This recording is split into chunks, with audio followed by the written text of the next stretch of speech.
Shalom, everybody. Welcome back to Insights in the Parsha of the Week, Parshat Chukat. Before we go into the Torah's expression and explaining the passing of Aharon, this week's Parsha, we want to just give a little intro background from what Rabbi Nachman says in Likutey Moharan, lesson 24. He says there that the power of Simcha, the power of doing a mitzvah, a mitzvot besimcha, is so powerful that it can literally shake up the whole world to come back to Hashem. And when shaking up and arousing everyone to come back to Hashem, this activates bracha, blessing, and the main blessing being what's called the birkat hasechel, the blessing of the intellect. If you have blessing activated, you can choose a Ferrari, a nice house, and this and that, or you can choose, like King Solomon did, to choose knowledge of Hashem. Because once you have knowledge of Hashem, everything else is included. All the wealth and riches, because everything is in the Torah. When you have perception and knowledge, automatically anything underneath that is included, B'ezrat Hashem. So the greatest blessing is the blessing of Sechel. However, when this comes down, a person must not resort to using it. In other words, he shouldn't just solely use the intellect that he's been gifted with and blessed with. Rather, he must couple it, he must join it with emunah. Meaning, as much as he's knowledgeable, but when it comes to actually serving Hashem, the person pushes all of his intellectual gymnastics and knowledge on the side and serves Hashem out of complete faith. Obviously, the faith is built due to the knowledge, but the goal has to be, and a person has to remember this always, the goal is to join the sechel, the intellect that you're gifted with emunah, faith. And this combo of knowledge and emunah activates this high, lofty level, which in the Kabbalah is called the keter, the crown. The crown being the boundary, like a crown on the king's head is like a boundary separating the people from the king. His head, his brain is on the other side of the crown, whereas the actual servants and the whole country that he's a king over are on the other side. So too, the crown separates us from Hashem. Hashem, blessed be He, is infinite light. However, when a person is able to join the blessing of intellect that he's gotten to through joy with emunah, he's able now to connect to this keter, and the keter now becomes a filter to shine into this person the highest level possible, called the infinite light. And the infinite light, on a practical level, means to have clarity in every area of life. Isn't that an amazing gift? Wouldn't it be amazing that you would have clarity in every area? No frustrations, no confusions, no feeling like lost and alone, but having a gift of awareness of what's happening. That's amazing. That's light. That's the infinite light. But it comes about through this keter, which comes about when a Jew, by doing mitzvot b'simcha, and Hashem, due to his simcha, activates momentum in the world, giving him a bracha, a blessing, so that the blessing brings down, when it's coupled with emunah, allows him to come down to activate the keter, B'ezrat Hashem. And Rabbi Nachman teaches, though, that the way the keter manifests itself in shining a light into a person is that he has to be bounced backwards. He goes forward, connecting to the keter, but then he's pushed back. In the Kabbalah, this is called mateh velo mateh, reaching and not reaching. Because the reality is, you can't connect to Hashem's light. If you connect to Hashem's light, you'll disappear, you'll melt. It's two opposites. You're finite, and this light is infinite. It's two opposites. So the only way for a person to gain a glimpse of this experience of clarity coming in through light is has to be an in and out format. You're in and out. I know this is all very deep, but it comes down to, on a very practical level, of having clarity in the most frustrating parts of life, when you don't know what to do, you don't know what to think, you don't know who to speak to, you don't know anything. So what's needed is not just knowledge, but light, clarity. You can have knowledge of 5,000 options, but what's the right thing to do? That's light. That's the shining of the infinite light into my life, shining me clarity and help me to make the right decisions in life. So now, Rabbi Nachman teaches, and Rav Nosson elaborates this in the Likutey Moharan, that this was the quality of Aharon. Aharon being the first high priest, Kohen Gadol, and being the seat of bracha. We have, at least in Eretz Yisrael and by Sephardic minyanim all over the world, but every shul in the world, we or do or mention every morning Birkat Kohanim. In the Shmoneh Esrei, there's the time when the Kohanim go up and do duchaning, right? The blessings are in the hands of the Kohanim, thanks to Aharon. Aharon merited that him and his descendants are Kohanim. And the Torah says, why did Aharon merit to become the first priest and not Moshe Rabbeinu? Because like the Pasuk says, when Moshe in Parshat Shmot refused to go back to Egypt to take the Jews out, refused to be the messenger, because he said, take my brother Aharon, he's older than me, he's already a prophet, and it's not proper. He's going to be jealous, I'm younger than him, and it's like stepping on his feet. He's already a prophet, I'm going to come, his younger brother, to take the Jews out of Egypt. So Hashem said to Moshe, it's not like you think. V'ra'acha v'samach belibo. Aharon, I'll tell him to come out to the desert to greet you and Sipporah or whatever, and he'll see you, and he'll be happy in his heart. And Rashi says later on that the reason why Aharon merited the garments of the Kohen Gadol, especially the Choshen, which is placed on the chest, is because of the simcha that he had in his heart. So he was zoche to the vestments of the Kohen Gadol. The main one, the one that's more sticking out, being the breastplate with the 12 stones. Okay? So because of Aharon's simcha, that he wasn't jealous of his brother, he was happy. Hashem told him, you're going to see the greatness of Aharon. That even though he's older than you, even though he's already a prophet, he won't envy you. That is amazing. That's an amazing level. That he'll have such joy knowing that you're the right person, and it's not beneath my dignity that you were chosen. You're my younger brother. I'm already a prophet in Egypt before you, Moshe Rabbeinu, and I'm happy for you. You're fitting for the job.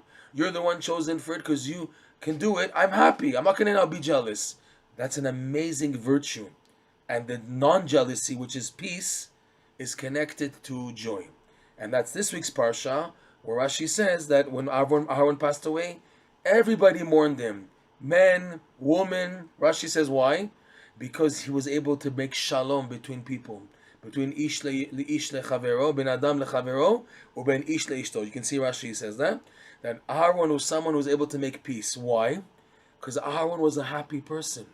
Because he was happy, he was able to get to people. He was able to talk to them, to get to them, to convince them not to have a grudge and have a fight with if it's a husband or a wife or it's a business partner or another Jew, to just get along. He was able to get them to bypass their anger and their jealousy, whatever. Okay? So this was the greatness of Aharon, that his simcha made him a beacon of peace. And because of all this, he was chosen to be a Kohen.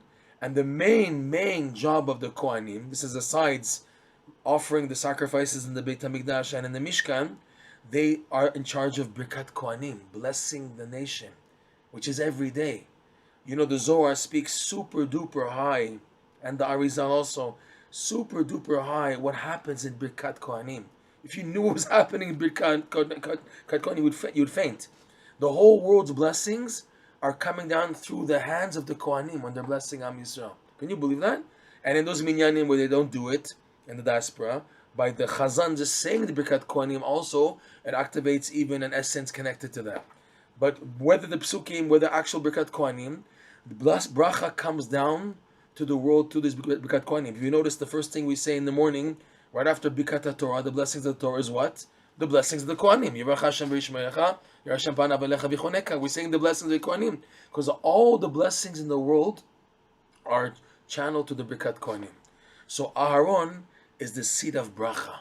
And this bracha is due to his simcha that he had in his brother being chosen. And that brushing off, showing that in general, Aharon HaKohen was a happy person. He was a good and happy person. People liked him. He attracted good vibes, and everybody was happy to speak to him, and he interceded when needed to make peace, okay? So he was in charge of the bracha. So because of that, Rashi points out that let's take a look inside. Even we see the verse itself, that in order to convince Aharon to go into the mountain Har to die, to pass away, so Hashem tells Moshe Rabbeinu in verse 25, chapter 20, Parshat Chukat, Kach et Aharon, you Moshe take Aharon. What do you mean take Aharon? So Rashi points out, Bidvarim shel nichumim, pull him in to enter the cave to pass away with words of consolation. Emor lo, tell Aharon your brother, Ashrecha, fortunate are you, Aharon, shetir'eh kitrecha natun lebincha, ma she'en ani zakai lekach. Fortunate are you that you will see your crown. It's called Keter Kehuna. That's how Pirkei Avot called it. The Keter of the Kehuna, the crown of the Kehuna, okay? You'll see that it'll be given to your son, something which I myself will not merit to. So it's funny. Rashi is quoting the Midrash that the status of Aharon is called a Keter. It's a crown. Even though it's 8 vestments, but it's called the crown. We can assume because of the tzitz, which is not really a crown. The tzitz was on the foreplate, on his forehead, right? And he had the special hat of the Kohen Gadol, fine, the mikbat. But the crown, meaning his position. In our context, because Aharon was the initiator of the simcha, leading to the initiation of the Kohanim being the source of blessings, and the bracha leading to the keter. So this is where Rashi is pointing out, you're going to be zoche to hand over this keter to Elazar, who's going to be the next Kohen Gadol. Okay? We're not finished yet. So now Rabbi Nachman said, if you remember in the introduction we just gave, that in order to experience the keter has to be what's called mateh velo mateh, which means reaching and not reaching. So the Midrash, quoted by the Siftei Kohen on the Torah, unbelievable. He says that the Midrash says there were major miracles involved in the undressing of Aharon and the dressing of Elazar. To explain, it says that the next verse, it says the Kachet Aharon, verse 28, take Aharon and Elazar his son, v'ha'alotam Hor, take them up to the mountain Hor Hahar, v'havshet et Aharon, and then undress Aharon, and then it says again et begadav. There's a redundancy here, and undress Aharon et begadav, his clothing, v'ilbashtam et Elazar beno, and dress the clothing onto Elazar his son, and then once that's done, the Aharon yasef umet sham, and then Aharon will be gathered in, his soul will be gathered in, and he will die there.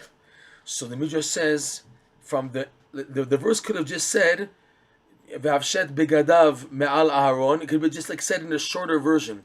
But the verse decided to go lengthy and undress Aharon, his clothing. It's redundancy. So the Midrash points out that there were miracles involved there. What was the miracles? That, how do you undress? You take first the outer clothing off, and then later on, the close clothing, like the gachkas, the underwear, the shirt, okay? That's last. And here, so Aharon was taking off the outer vestments, and as he was taking them off, that's how it's deducted from the verse, from the redundancy, from the length of the verse, that as he was taking them off, he was dressing Elazar. How could you do that? How could you dress Elazar, the outer garments, before their inner garments? First, you put on the long underwear of the Kohen Gadol, and the undershirt, and then the me'il and the tashbetz, and then the ephod and the meal of the ephod. You start from inside out. The Midrash says it was a miracle. Aharon took off his garment, as it's like a requirement. They learned it from the deduction of the length of the verse. Aharon took off his outer me'il of the ephod and dressed it onto Elazar. He has nothing underneath, okay? And then the second undergarment, how do you get it under the avnet and the ephod? So that shows you there were nisei nisim. The Midrash says there were miracles of miracles on how they got the undergarments onto Elazar after he had the outer garments on first. You can't stuff it in and put it in. It's already on. So there were big miracles involved in this, okay? And the Torah's requirement is that's how it has to be done. Aharon's first outside garment, that has to go on first, okay? So the Siftei Kohen points out that this is learned out by the additional aleph in this verse. This verse, okay, It's verse 28, when that actually happened. It says, Vayavshet Moshe et Aharon et begadav vayalbesh otam et Elazar beno vayamot Aharon sham berosh hahar. So what actually happened, the first was the command. Verse 26 was the command, and verse 20 is actually happening. So, and Moshe undressed et Aharon et begadav. Again, the length, the extra words. Aharon, his clothing, and dressed him onto Elazar. As he's taking them off, they're going on to Elazar. So the Siftei Kohen points out, because of the length, the additional words, you have your 6 alephs in total. Vayavshet Moshe et, aleph, number 1. Aharon, aleph, number 2. Et, aleph, number 3. Begadav vayalbesh otam, aleph, number 4. Et, again, aleph, number 5. And Elazar, number 6. So he says these 6 corresponding to the 6 garments that were miraculously put on in the opposite reverse format. Because he said the tzitz and the hat of the Kohen Gadol, Aharon HaKohen, that could stay on and be put on last, no problem. It's inner garments and outer garments which are on the body. So there in total, the Kohen Gadol had 8 garments. Of them, 6 had the miracle. So he says, the Siftei Kohen, that the 6 garments having a miracle are hinted into these 6 alephs. Why the letter aleph? Because the aleph backwards is pele. Pele is a term for miracles. Pele is also a term, Rabbi Nachman explains and the Kabbalah teaches, a pele is a wonder, is the level of the keter also. Okay? So what's going on here? We said that in order to experience the light of the keter, the infinite light, it has to be in a mate velamate, a forward momentum and backwards. So here, by the way Aharon was taking off his vestments and then being them placed on Elazar, you had also a mate velamate, a forward and backward momentum. Okay? The forward momentum, Aharon is getting ready to leave this world, so he can't be buried with the vestments of the Kohen Gadol. They're holy. They have to be used for the service. They're exclusive of the service of the Beit HaMikdash and the Mishkan. So he had to take them off. So he's mate. He's now getting ready, Aharon, to become merged with the infinite light. He's about to pass on. And now his son is ready to have taken his place. So for Aharon now, his garments coming off is mate, going in one direction, the right direction forward. He's taking them off to get ready for his next level. And for his son, though, Elazar, it's lo mate, not reaching. Everything's backwards. You're putting on the vestments in backward format. Why? And yet, it's irrational. It's against logic. And yes, like the Midrash says, nisei nisim, outstanding miracles in the vestments being placed on Elazar, and they were done backwards. Why? Why not just Aharon take off all the vestments and then Elazar start from the inner garments and then work out? No, because we have to teach that the way to perceive the Keter Kehuna, to reach the crown of the Kehuna, has to also have that backward momentum, which doesn't make sense, and yet it works out in a miracle. In other words, a person perceiving infinite light happens when there's a pushback. When it's going backwards, that's when he specifically perceives this big light. That's the Keter. In this case of the Kohanim, the Keter Kehuna. So this is why there was a requirement for Elazar to put on the vestments backwards, and it worked against logic, supernatural, being a Pele, 6 of the 8 vestments at least, like the Siftei Kohen points out on the 6 alephs, and this is how Elazar got passed on the Keter Kehuna. And this is a moral lesson for all of us, that with Simcha, we come to Bracha. With Bracha, we choose the Bracha of knowing Hashem, coupled with Emunah, and this allows a person to perceive the Keter, and the way the Keter works is it pushes a person backwards. It's the forward and then going back. And that's the way to make it in life and to perceive things that no one else can. Shabbat Shalom, and Bezat Hashem, have an amazing